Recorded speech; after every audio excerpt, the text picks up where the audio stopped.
my son wanted to go when he's 16, wanted to go and be alone with a girl somewhere, I would prohibit it. And if someone said to me and asked me, "What's the matter? Don't you trust your son?" I would say, "Well, no, I don't trust my son." "Well, why don't you trust your son?" "Because I don't trust his dad." Now, listen to me. There's a reason why my son is with me. If my son wasn't with me, one of the staff members from Heartcry, I never go anywhere alone. I always have a testimony, a witness. I'm never anywhere alone. I don't trust circumstances. I don't trust the devil. I don't trust me. Put walls up everywhere. I protect myself with wisdom. But the beginning of that wisdom is that I know how frail all men are. Young people, sometimes you're too bold. You think you've got a lot more control than you actually do. I believe that young people should get to know each other in the church. I believe there should be interrelationships and fun and all kinds of things. But when you get to the point of taking someone seriously, romantically, as a possibility of a wife or something, or a husband, I want you to learn to proceed with a great deal of caution. A great deal of caution. Young men also realize this. It doesn't matter if you tell a girl 14 times a day, "We're just friends." She's not going to believe you if you're calling her all the time. Be careful how you deal with hearts, men, young men. Be very careful. First of all, if you desire a young lady because you would like to spend time with her, ask yourself, what is the commitment you're willing to make to her? Are you just wanting to use her to have feminine companionship or friendship without giving any commitment? Young men, do you really have any business thinking about a relationship with a girl if you're still a boy? If Dad's still paying the insurance of your car, you're a boy.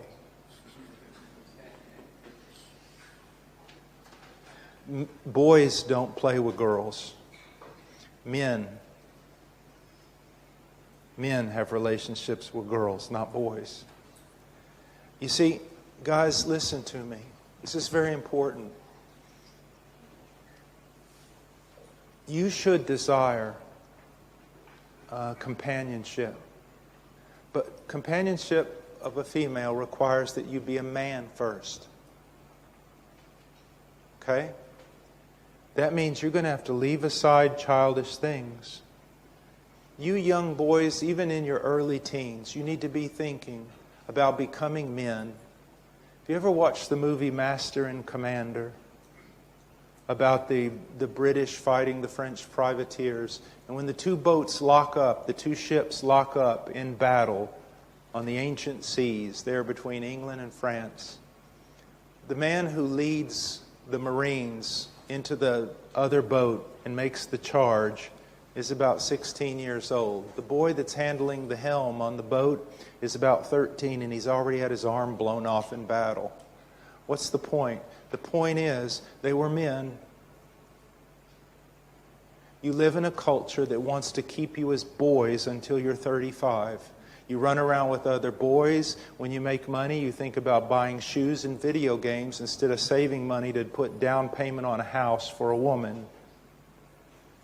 You young men need to revamp the way you think. You need to think about growing into men as quickly as possible. As quickly as possible. And if you say that's not what I want, then you need to forget the idea of having companionship with a woman. I most certainly wouldn't let you get near my daughter. I'd beat the living daylights out of you.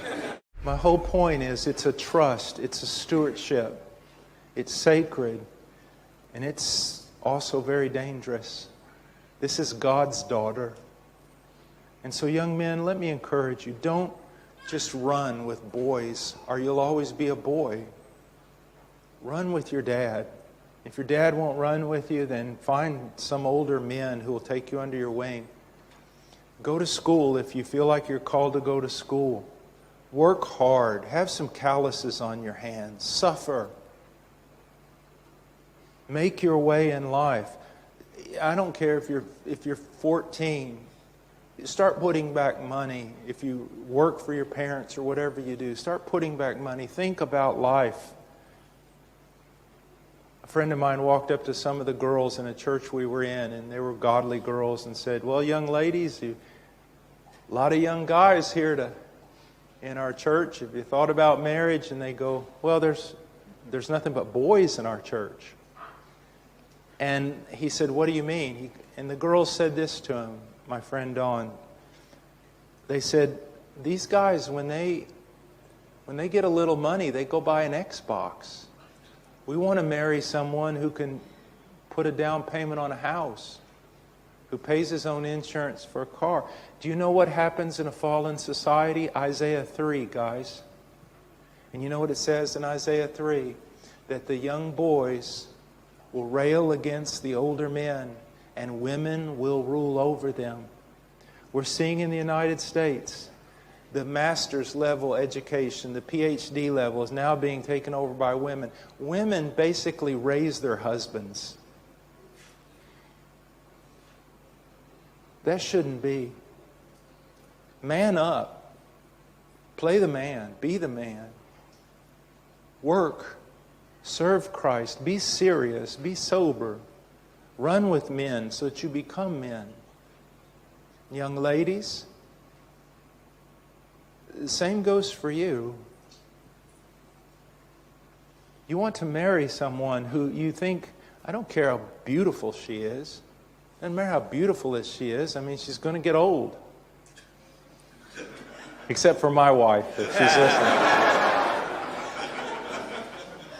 My whole point is this, young ladies. I married a woman who I felt could also raise children, that had dignity, that would work, that would stand beside me, that was wise. My wife is my greatest counselor. Okay, you don't want to marry some girl that has no brain. She may be beautiful, but she doesn't have a brain. And she doesn't have any spirituality. And she doesn't learn. And she doesn't care about deep things. Don't marry somebody like that.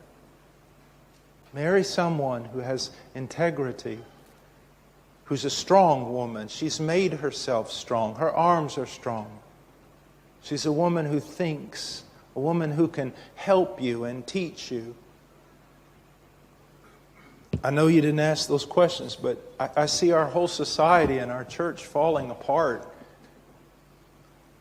My wife says that if a man-eating lion escaped from the zoo in the United States, he'd starve to death because there's no men to eat.